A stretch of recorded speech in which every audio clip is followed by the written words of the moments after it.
protractor to measure angles. To measure angles, we use a special tool called the protractor. Here is a semicircular protractor. Let's measure the size of the angle formed between a pair of adjacent spokes of the wheel of a bicycle using a protractor. We first locate the center mark in the middle of the straight edge of the protractor. We align the center mark at the vertex of the angle that we wish to measure. Now we line up the zero on the straight edge of the protractor with one of the arms of the angle. We find the point where the other arm of the angle intersects the curved edge of the protractor. Now we read the number that is written on the protractor at the point of intersection.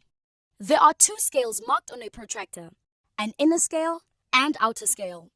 The scale has been divided into 180 equal angle units called degrees. On the outer scale, the angles increase from 0 to 180 degrees in the clockwise direction. On the inner scale, the angles increase in the anti-clockwise direction from 0 to 180 degrees. We start counting from 0. We count the tens on the inner scale: 0 degrees, 10 degrees, 20 degrees. The size of the angle is 20 degrees. Observe that we can see two numbers at the point of intersection: 20 degrees on the inner scale and 160 degrees on the outer scale. We can see that the other arm of the angle has been formed by rotating the arm in the anti-clockwise direction from 0 degrees on the right. Hence, the angle size is 20 degrees and not 160 degrees.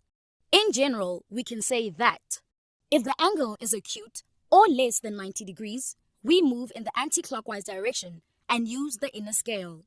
If the angle is obtuse or more than 90 degrees, we move in the clockwise direction and use the outer scale. To measure any angle, always remember to place the vertex of the angle at the center of the protractor. Need more help? Subscribe to our channel. Can't wait that long? Ask Maskly to help you and let the math finally start mathing.